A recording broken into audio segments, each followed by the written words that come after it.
Rain hammered the windshield. The car sat running, door wide open to the darkness. Keys dangled in the ignition. Purse on the passenger seat, undisturbed. But Melissa Carter was gone.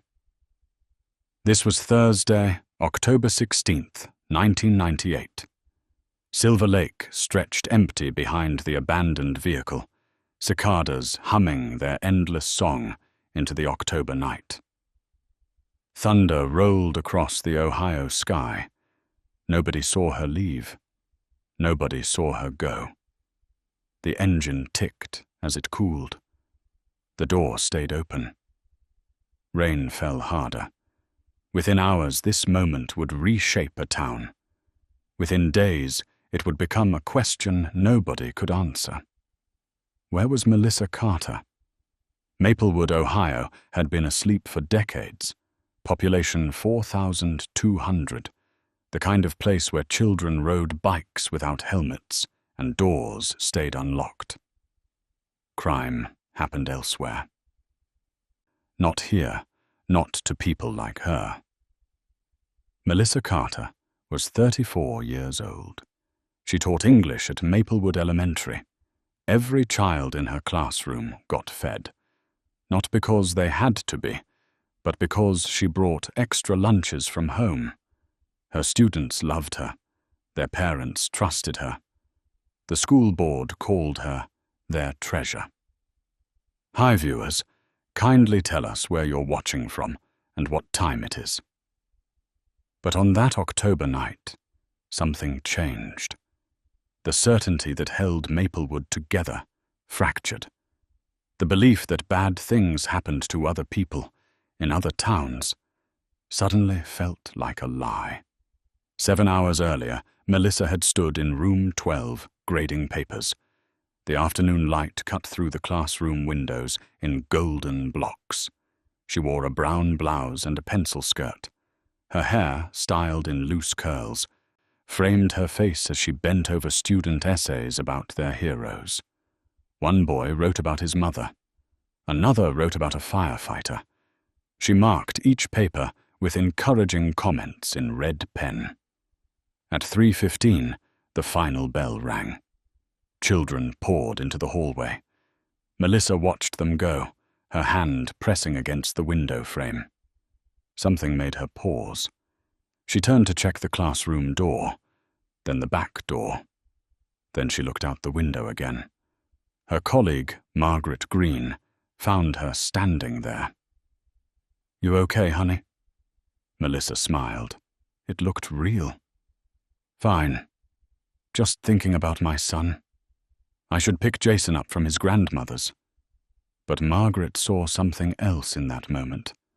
A tightness around Melissa's eyes, the way her fingers gripped the window frame just a little too hard. Melissa drove home alone. The road twisted through Ohio pines. Her hands stayed on the wheel at 10 and 2. She did not turn on the radio. The clock on her dashboard read 4:43. She had places to be. She had a son waiting for her. She had dinner to cook. What happened between 4:43 and when her car was found at Silver Lake is still unknown. No witnesses, no cameras, no explanation that made sense. Her ex-husband Ronald was home drinking. Her son Jason, then only 8 years old, waited with his grandmother 3 miles away, coloring in a workbook and asking when his mother would arrive. She never did. By 9:15 that night, police found her car. By midnight, volunteers were gathering at the elementary school. By sunrise, her face was plastered across every telephone pole in town. Missing. Presumed in danger. Call this number if you've seen her. The community that had slept so peacefully suddenly could not sleep at all. In every house, in every conversation, one question repeated. Who took Melissa Carter? And where is she now? Jason Carter was 8 years old when his mother stopped coming home. He had her eyes, dark and attentive. He inherited her quiet way of listening to people. When other kids interrupted, Jason waited. When adults argued, Jason watched. He understood things without being told. Before the vanishing, his life had rhythm. Morning. His mother made eggs with toast. School. He sat in her classroom during lunch sometimes, watching her move between desks like she was conducting a dance. Afternoon. His grandmother would pick him up at 3:30. Evening. His mother would arrive at 6, tired but smiling, asking him about his day. Melissa worked 2 jobs. The teaching job paid the bills barely. She cleaned houses on weekends to save money for Jason's future. His father, Ronald, had lost his job at the steel plant 18 months earlier. Since then, Ronald drank more than he worked. Melissa never complained about it to Jason. She just made sure he had breakfast. She left love in small gestures, a note in his lunchbox. "You are brave and kind." A library book placed on his pillow. "I saw this and thought of you."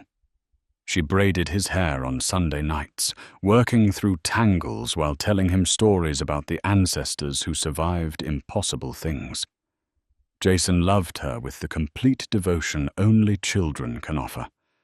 But something had shifted 3 weeks before October 16th. Melissa became watchful.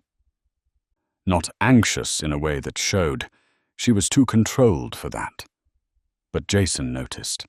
She started checking the locks on the back door twice. She positioned her car in the driveway differently, angled so she could see the street from inside.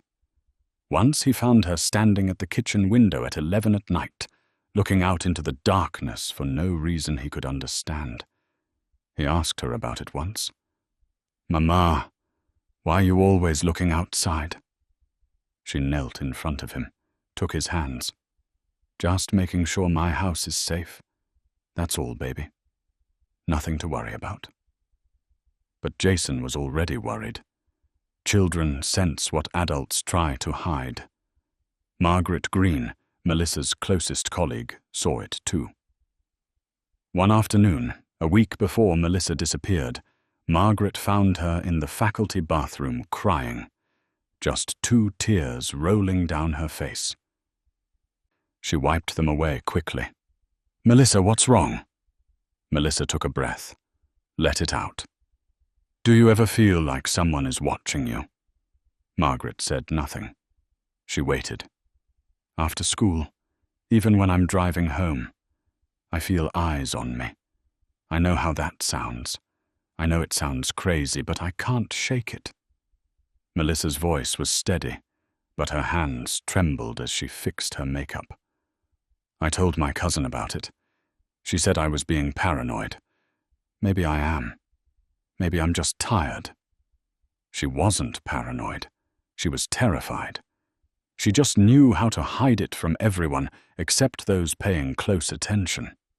Margaret asked who she thought was watching her. Melissa shook her head. "I don't know. I really don't." She looked at Margaret. "If anything ever happens to me, tell the police I was scared. Tell them I told someone.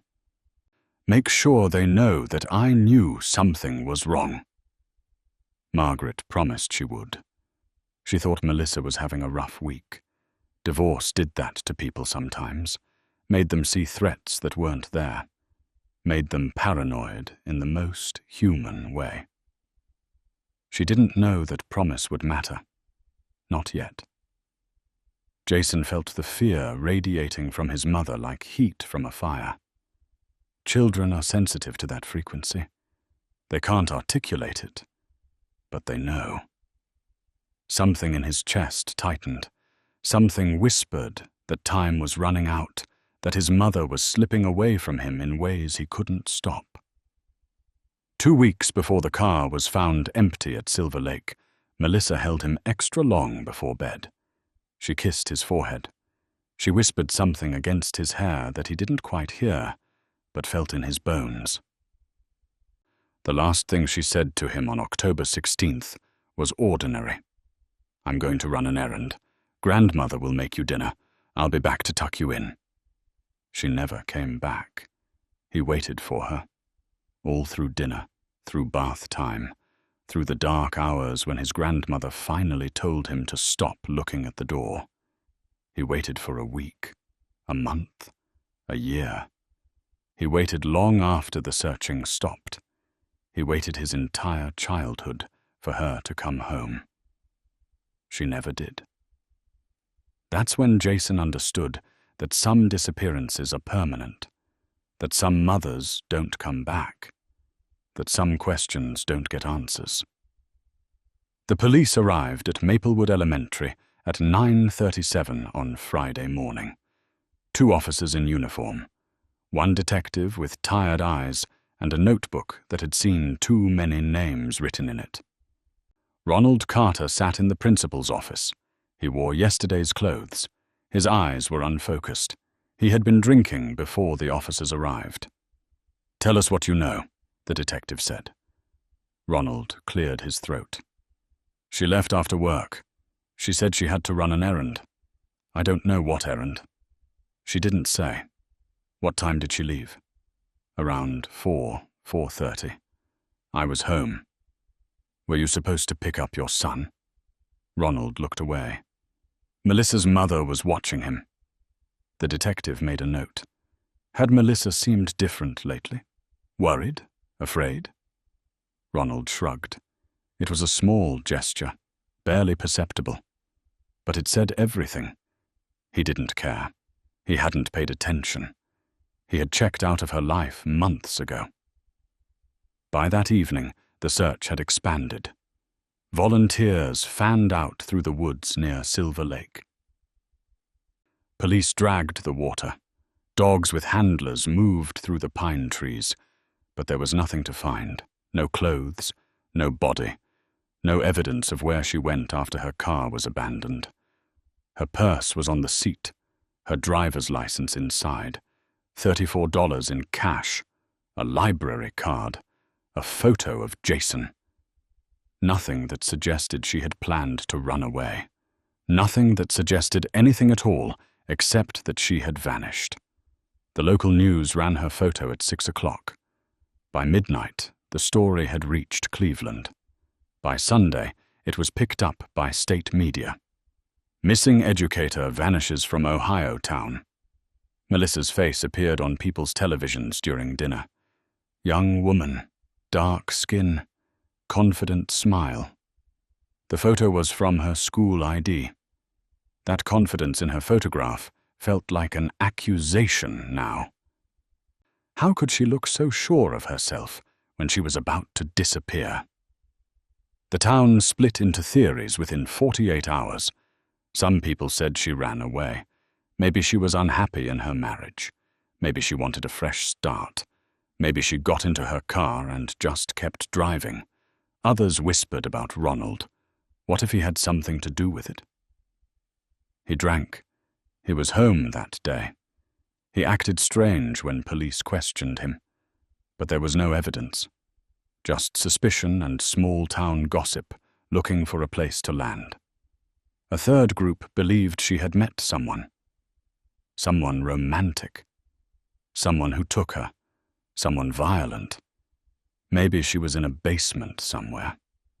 Maybe she was buried in the woods. Maybe she was already dead. The police had no answers.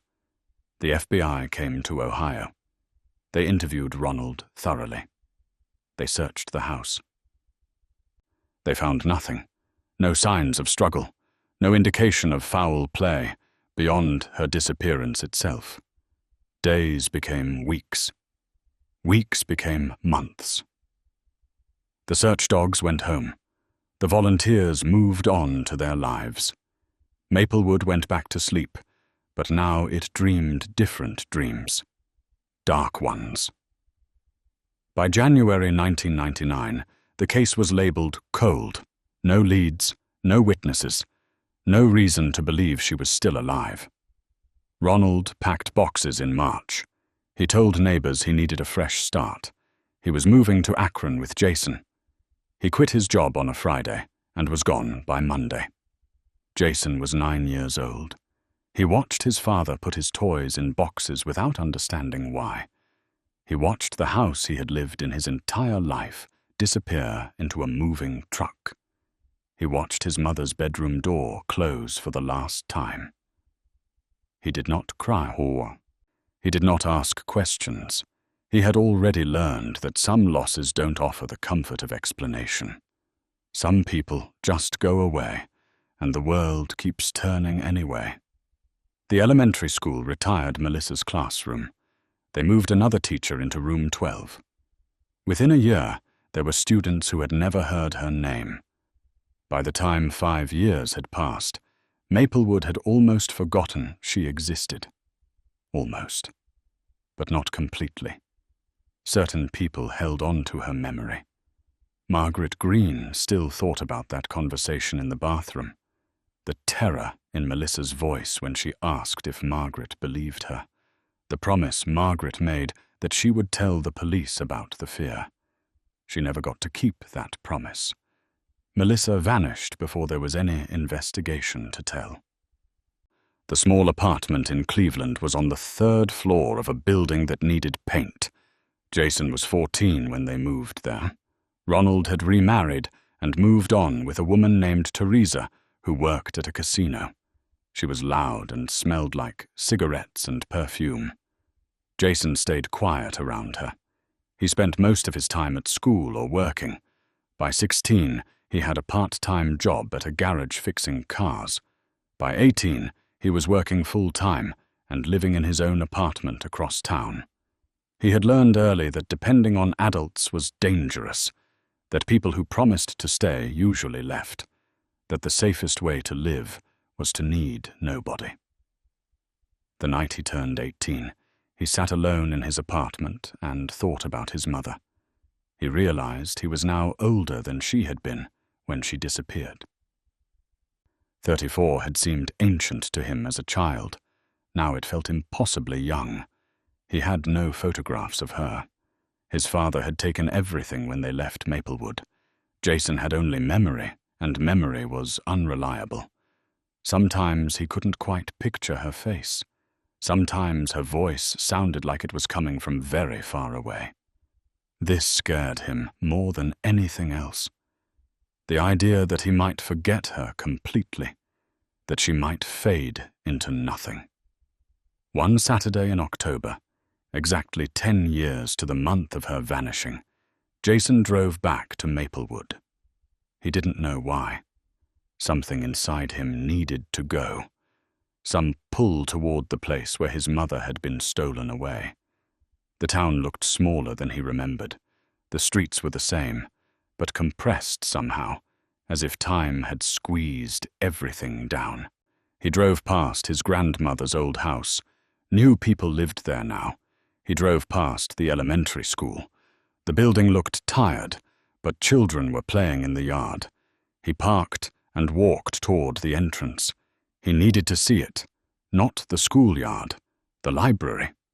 He had remembered that the school kept old yearbooks there. The librarian was a young woman with reading glasses on a chain around her neck. She didn't recognize him. "Can I help you find something?" "The 1998 yearbook," Jason said. "Do you have it?" She retrieved it from a shelf, a thick book with a blue cover. "Special year?" "Something like that." He carried it to a table by the window. The afternoon light was the same as it had been 10 years ago. Cicadas hummed outside. The smell of the school library, books and floor wax and chalk dust, had not changed.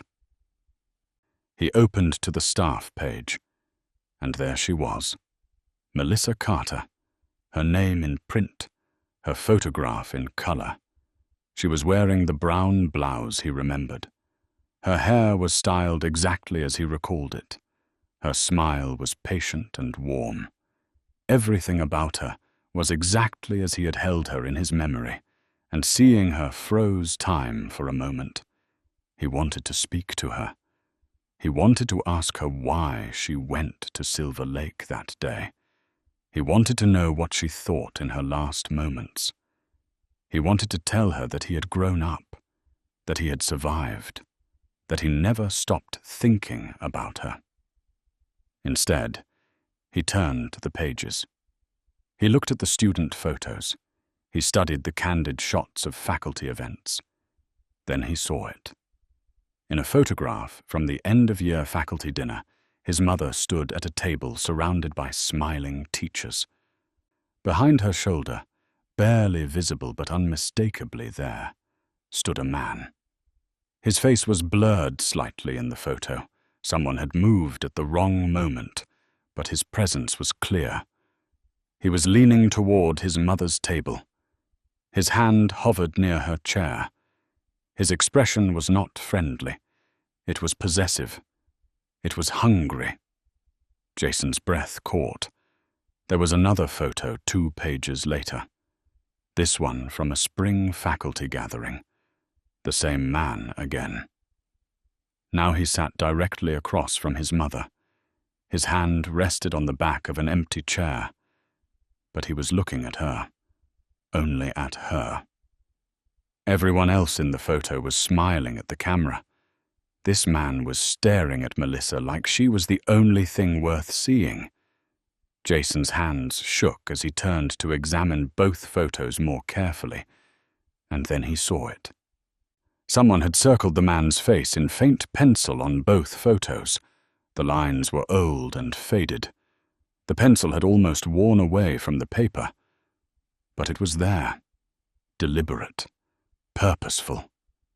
And next to the circled face, in handwriting that was small and careful, someone had written, "He shouldn't have come." Jason's heart stopped. Who was this man? When was this written? Did his mother know about this warning? Did she understand what it meant? His fingers traced the words. He shouldn't have come. Not, he is dangerous. Not, watch out for him. But a specific, urgent warning about his presence at that specific dinner. Jason looked up from the yearbook. The librarian was shelving books. The light through the windows was beginning to shift toward evening. The town outside was continuing on, unaware that something had just shifted inside this library. Something had just awakened in Jason that had been sleeping for 10 years. He pulled out his phone and took photographs of both pages. He photographed the circled face. He photographed the warning written in that faded pencil. His mother had tried to tell him something. Not in words, not directly, but through this yearbook, through that circled face, through those words written by someone who had seen the danger coming. His mother was reaching across 10 years and trying to speak to him. Jason closed the yearbook and placed it back on the table. He thanked the librarian and walked toward the door. He did not know it yet, but his life had just changed. The person he had been, the man who lived quietly and asked no questions, was already beginning to disappear. The drive back to Cleveland took 2 hours. Jason's mind moved faster than the car. His hands stayed steady on the wheel, but every cell in his body was vibrating with a new energy. He had spent 10 years trying to forget his mother. The grief had been too large to carry. It was easier to compartmentalize it. Lock it away. Pretend she was just someone who used to exist. Now that locked door had been kicked open. The circled face, the warning. Someone in 1998 had known, had tried to say something, but the message had been too subtle. The warning had been ignored, and his mother had disappeared. Jason pulled into his apartment building at 9 o'clock at night. He sat in the car for 20 minutes before going upstairs. He held his phone, looking at the photographs he had taken. The man's face was still blurred, but there was something about his expression, the certainty in it, the entitlement. Inside his apartment, Jason set up his laptop. He knew almost nothing about internet research. Most people his age had grown up with the internet as part of their world. Jason had used it minimally, only when necessary for work. But now he needed to learn. He started with the yearbook itself. 1998, Maplewood Elementary School. He searched for archived information about the school. He searched for staff directories from that year. Most information disappeared into dead links and outdated websites. The internet was not old enough to have preserved everything, but some things remained. He found a PDF of an old school newsletter from 1998. It listed staff members and substitutes. He scanned through it, looking for unfamiliar male names. He found the answer in the March newsletter.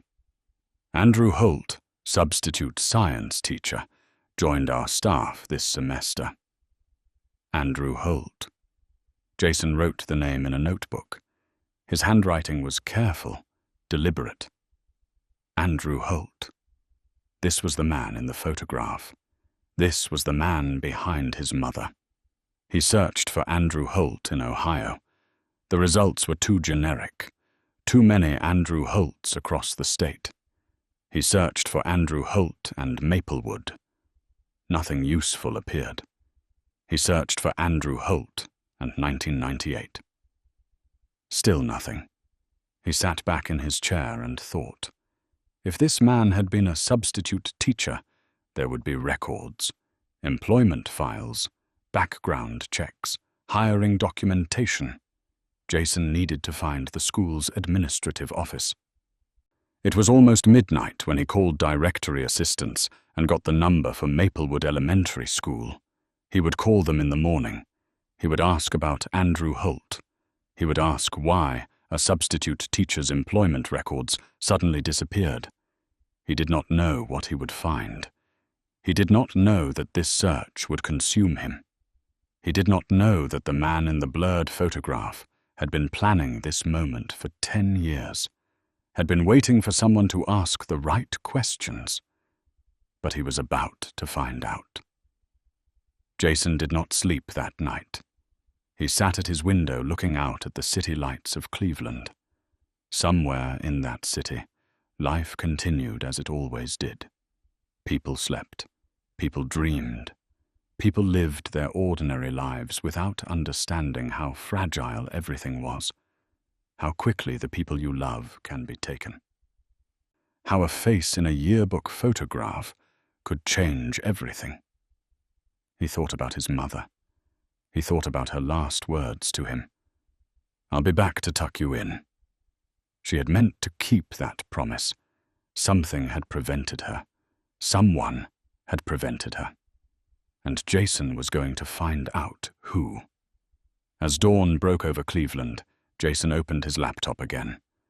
He typed Andrew Holt's name into the search bar. He did not know that this small action would eventually lead him to an old farmhouse near Silver Lake. He did not know that beneath that farmhouse, hidden away for 10 years, evidence waited to speak. He only knew that his mother had been trying to reach him through that yearbook, and he was finally ready to listen. The county records office was cold and smelled like old paper.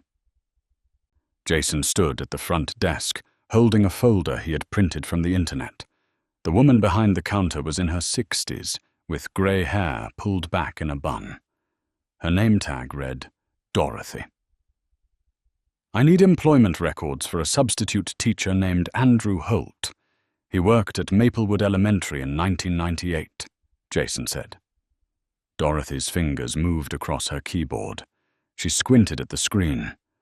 "Andrew Holt. Let me see what we have." She typed. She waited. She typed again. "That's strange." "What's strange?" "His file is thin. Real thin. Usually we keep complete background checks for anyone who worked with children. This one..."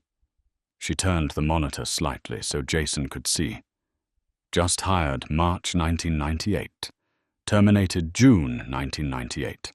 No background check completion date. No termination reason listed." Jason's heart rate increased. "Can I see the actual file?" Dorothy disappeared into the back room. Jason waited. The clock on the wall ticked. A woman pushed a cart of documents past him. The fluorescent lights hummed their mechanical song. 5 minutes passed, then 10. Dorothy returned with a manila folder. She opened it slowly.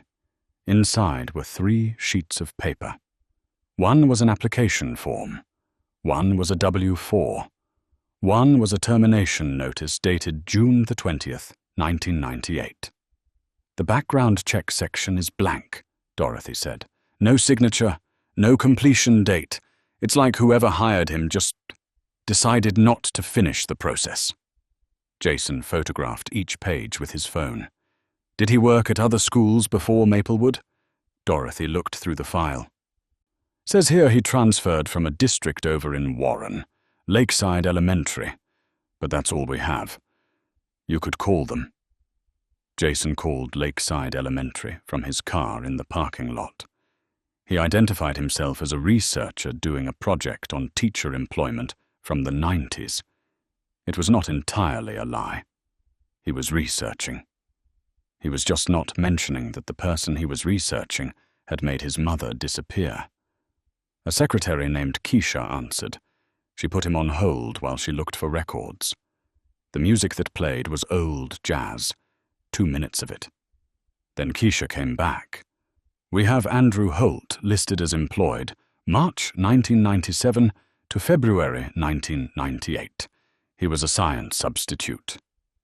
Do you have a reason for termination?" Keisha was quiet. "The file just says, position eliminated. But that's not the whole story. There was an incident. I shouldn't talk about it." "Please," Jason said. "It's important." Keisha sighed. "There was a female teacher. She filed a complaint. Something about harassment. He wouldn't leave her alone. Kept finding her in the hallway. Kept calling her house. She was scared. But the superintendent decided not to pursue it. Said there wasn't enough evidence. Said he was just a shy man who was interested in her. So Andrew Holt was let go quietly. The whole thing was kept real quiet." Jason could not feel his hands. "Do you know the teacher's name?" "No. That would be private information, and honestly, it was all kept very quiet. Most people here don't even remember it happening." Jason thanked her and ended the call. He sat in his car, watching people walk past the county records building. They were living their lives, going to work, running errands. None of them knew that somewhere in Ohio, a man named Andrew Holt had a pattern. He found women. He became obsessed. When they rejected him, something inside him broke the wrong way. And in 1998, he had found Melissa Carter. Margaret Green was 72 years old and retired in a small house near Akron. Jason found her address through a search engine and drove there without calling ahead. He needed to see her face when he asked his question. He needed to know if she remembered. She answered the door in a cardigan and reading glasses. She was a thin woman with kind eyes that had seen too much sadness. "Mrs. Green, my name is Jason Carter. My mother was Melissa Carter. She taught with you at Maplewood Elementary." Margaret's face went completely still. "Come in. Please." The living room was decorated with photographs and books. Margaret gestured for Jason to sit on the couch. She sat in an armchair across from him. For a long moment, neither of them spoke. "You look like her," Margaret said finally. "Around the eyes. I see it. I need to ask you something. Before my mother disappeared, did she mention anyone at school? Someone who was bothering her?" Margaret stood up. She walked to a window and looked out at the street. "I promised her. She made me promise that if anything happened to her, I would tell the police. I told them. I went to the police station and told a detective. He wrote it down and never called me back." "Tell me now," Jason said. Margaret turned to face him. "Your mother was seeing someone. Very briefly. A substitute teacher named Andrew Holt. It lasted maybe 6 weeks. She ended it because he was becoming too intense. He didn't accept that it was over. He called her house. He showed up at places she went. He told other teachers that she belonged to him. Those were his words. She belongs to me. It frightened her terribly. Jason felt the world shift. Did she tell anyone else? I was the only one she felt safe telling. But he was obvious about it to others. There were rumors at school. Some people thought it was romantic. Some people thought it was creepy. Your mother was terrified. She made me promise that if anything happened to her, I would make sure someone knew. Why didn't you follow up with the police? Jason's voice was steady, but rage was building behind his words. Because they didn't believe me. Because she disappeared and suddenly everything became about finding her body, not about who might have taken her. Because in those days, men like that didn't seem real. They seemed like something women imagined. Margaret's voice cracked. I failed her, Jason. I've lived with that for 10 years. Jason pulled out his phone and showed her the photographs he had taken of the yearbook. He showed her the circled face. He showed her the handwriting. He shouldn't have come. Margaret gasped. She covered her mouth with her hand. That's her handwriting, on the back of that photo. That's Melissa's handwriting. She was trying to warn someone. She must have known. She circled his face and wrote a warning, and someone at that dinner read it and did nothing. Margaret looked at the photographs for a long time. Andrew Holt, she whispered. Have you found him? Not yet, but I will. The internet search for Andrew Holt across Ohio led nowhere. Jason hired a private investigator named Deshaun Williams, who worked out of a small office in downtown Cleveland. Deshaun had been a police detective for 15 years before retiring to start his own business. He listened to Jason's story without interruption. You understand that if this man did what you think he did, he could be anywhere, Deshaun said. He could be living under a different name. He could have left the state. He could be dead. I don't care how hard it is. I need to know. Deshaun nodded. He pulled up a database on his computer. I'll start with a background search, social security records, credit card history, any digital footprint that might still exist. It'll take time. For 3 weeks, Jason heard nothing. He went to work. He fixed cars. He went home. He waited. The uncertainty was worse than grief. Grief had an end. This had no end in sight. Then Deshaun called. I found something. Andrew Holt applied for a credit card in Kansas in 1999. Used a different first name, but the same social security number. Andrew is living in Topeka under the name Marcus Holt. He's got a wife, a job as a guidance counselor, no criminal record. But Jason, there's something else. What? Police records from Topeka show a missing person report filed in 2001. A woman who worked at the high school where Marcus Holt was employed. She disappeared. The case is still open. Jason could not breathe. Andrew Holt had not stopped. He had just moved and continued. Deshaun continued. I contacted the Topeka Police Department. They said they never had enough evidence to charge him. The woman's body was never found. But they suspected him. They've been watching him for over 20 years. I need to contact the police in Ohio. I need to tell them everything. I'll help you, Deshaun said. But Jason, you need to be prepared. If this goes to trial, it's going to reopen your mother's case. You're going to have to talk about her disappearance in front of strangers. You're going to hear things about what happened to her that you might not want to hear. I need to know the truth. Deshaun made the call. Within 2 hours, Jason was sitting in an interview room at the Maplewood Police Department with a detective named Lieutenant Marcus Webb. Webb was in his 50s, with salt and pepper hair, and a look of someone who had investigated too many sad cases. Jason told him everything: the yearbook, the circled face, the research, Andrew Holt, the pattern in Kansas, the missing woman. Webb listened. He took notes. When Jason finished, Webb sat back in his chair. "We've been looking at Andrew Holt as a person of interest in your mother's case since 2005. We just never had enough to charge him. The car at Silver Lake had no prints. No witnesses came forward. We found nothing to connect him directly to her disappearance." "But you suspected him." "We did. But suspicion is not enough in a courtroom." Webb leaned forward. "That's about to change.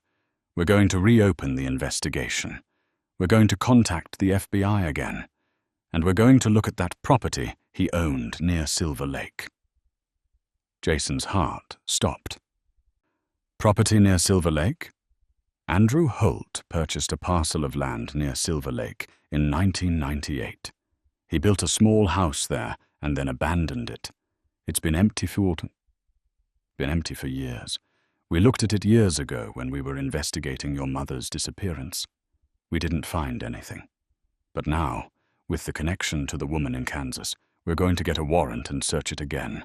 We're going to do it differently this time." The search warrant was signed on a grey November morning. Police vehicles arrived at the property near Silver Lake at dawn. Jason watched from a distance, standing with Deshawn in the cold air. The farmhouse was dilapidated. Paint peeled from the siding. The windows were boarded up. It looked like it had been abandoned a long time ago. 2 officers with tools approached the front door. They broke the lock. They entered the house. Jason could not see inside. He could only wait. 20 minutes passed. 30. The sky remained grey. The wind moved through the pine trees.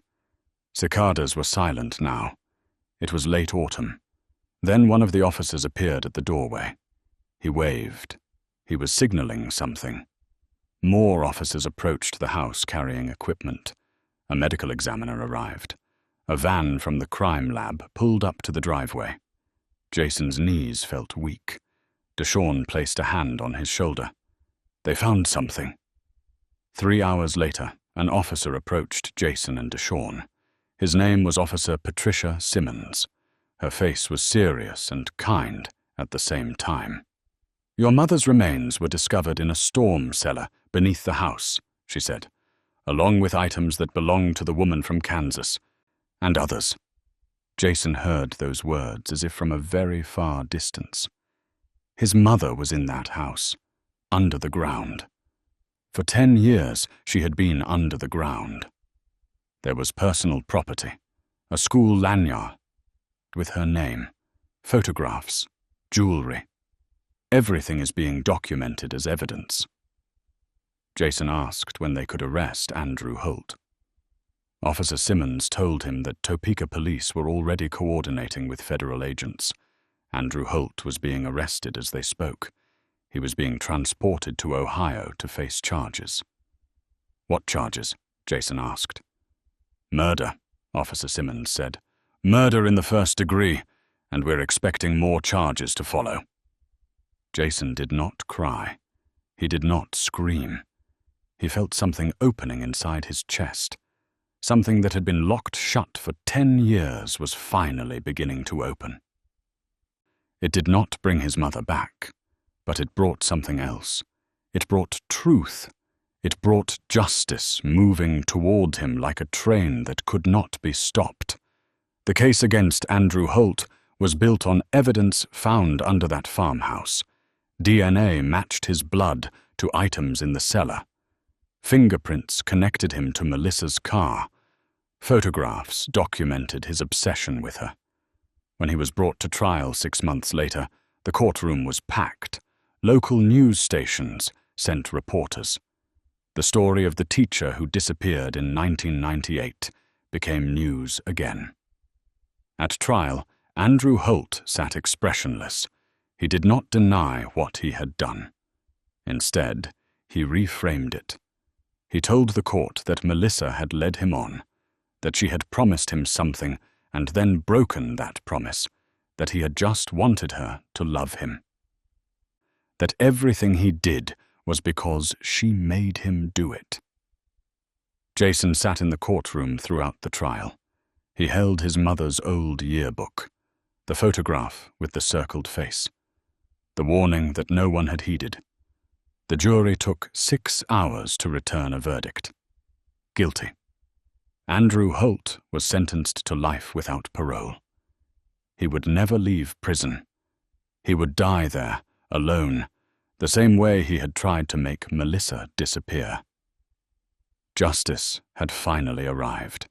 It had taken 10 years. It had required Jason to become an adult man. It had demanded that he ask questions that no one wanted to answer. But it had arrived. As Jason left the courthouse, he realized something. His mother had tried to warn everyone. She had circled that face in the yearbook. She had written those words. She had been terrified. She had known that something was very wrong, and still it had not been enough to save her. But it had been enough to eventually catch the person who took her. Jason returned to Silver Lake on a Thursday in late spring. The weather was warm. Green was returning to the trees. The lake reflected the blue of the sky. It looked peaceful. It looked like a place where nothing bad had ever happened. He walked out onto the pier where her car had been found. The pier was old, but solid. He stood at the end and looked out at the water. The cicadas had started humming again. The same sound that had filled the autumn night when his mother disappeared. He placed her yearbook on the wooden planks, the 1998 Maplewood Elementary yearbook, the book that had held the answer for 10 years. He opened it to the page where his mother's face smiled out, confident, warm, ready for anything. Then he opened it to the photograph with the circled face. The man who had taken her, the man whose obsession had become a crime that rewrote the lives of everyone around him. And beside that photograph, the handwriting. He shouldn't have come. Someone had known. Someone at that faculty dinner had seen the danger and tried to warn the others. The warning had been too quiet. The threat had been too invisible. Evil had won that night. But evil had not won in the end. Jason whispered to the water. He whispered to the lake that had nearly claimed him as another victim. He whispered to the trees and scanned the cicadas. He whispered to his mother, "You tried to warn them. You tried to tell me. I finally heard you. Finally understood." The wind moved through the trees. The lake did not answer. But somewhere in that silence, Jason felt something release. The boy who had waited for his mother to come home. The child who had learned that people disappear. The adult who had brought a killer to justice. All of these versions of Jason stood on that pier together, and they released her. She was not coming back. That was the truth he had finally accepted. Death did not return people to life. Conviction did not restore what had been taken. But understanding what happened, knowing who took her, ensuring that it could not happen to someone else. That was what justice looked like in the real world. Not perfect, not complete, but real and honest and true. Justice does not always arrive on schedule. It does not always appear in time to save the people we love. But it arrives. The truth has a way of surfacing. The circles drawn in yearbooks get noticed eventually. The warnings written in faded pencil get read. The questions asked by one person persist until other people start asking them too. And systems that look impossible to move get moved by persistence and evidence, and the refusal to accept that missing people should stay missing forever. Jason placed his hand on the yearbook. He thought about his mother's life. 27 years old when she disappeared, never getting to see her son grow into a man, never getting to watch him build a life, never getting to know the person he would become. But she had shaped him anyway. In his determination to find the truth, she was present. In his refusal to give up, she was alive. In his pursuit of justice for a woman the world had nearly forgotten, Melissa Carter continued to exist. In the person Jason had become, his mother lived on. He picked up the yearbook. He held it for a moment longer. Then he opened it to the last page and looked at the quote for the class of 1998. It was from Maya Angelou. "I've learned that people will forget what you said. People will forget what you did. But people will never forget how you made them feel." Melissa Carter made people feel safe. She made people feel loved. She made people feel like they mattered, even in death, especially in death. Even after 10 years of silence. Jason closed the yearbook and held it against his chest. He stood on that pier at Silver Lake for another moment. Then he turned and walked back toward the shore. Behind him, the water caught the sunlight. The cicadas sang their endless song. The wind moved through the pines. And somewhere in that landscape, the place where Melissa Carter had disappeared would eventually become a place where something else grew. Not forgiveness. Forgiveness was not his to give to the man who had taken his mother, but acceptance. The acceptance that some questions get answered, some silences get broken, some missing people get found, even if it takes 10 years, even if it takes longer than anyone should have to wait. Justice may sleep sometimes, but it never dies. That is what Jason understood standing on that pier. That is what the story of Melissa Carter teaches us. That the truth, no matter how long it takes to surface, always surfaces eventually. And the people we love, no matter how long they are gone, continue to guide us if we listen, if we pay attention, if we ask the questions that make others uncomfortable.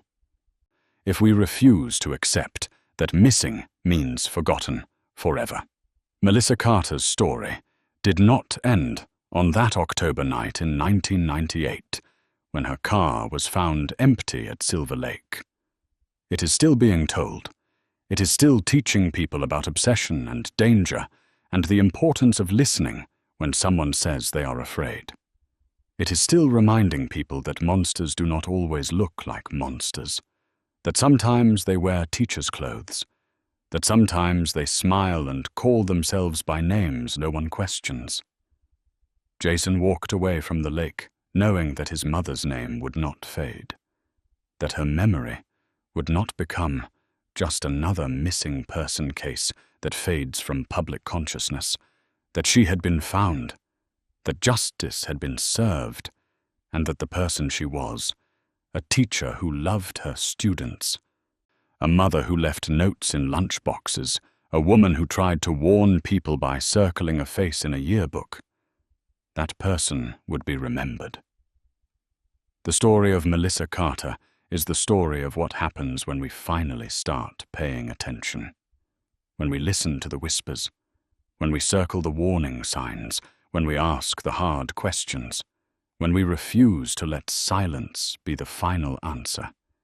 And if you are watching this story tonight, if this case has moved you in any way, I want you to remember Melissa's face. Remember that she was real. Remember that she loved her son with a ferocity that no distance could break.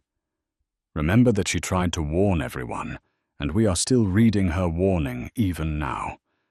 Subscribe to this channel. Turn on your notifications. Do not miss the next story that inspires, the next case that matters. the next truth that needs to be told. And in the comment section below, tell us what you think. Tell us what moved you about Melissa Carter's story. Tell us about the women in your life that you want to protect. Let us know that we are not alone in wanting justice. We are not alone in asking questions. We are not alone in refusing to let people disappear and then be forgotten. Share your thoughts. Inspire others with your voice. Because every story matters, every question asked, every person who refuses silence, every witness who speaks up, every viewer who cares enough to listen. This is the story of Melissa Carter. This is the story of how the truth survived 10 years underground and came back to the light. And this story is still being written by everyone who remembers her name. Thank you for listening.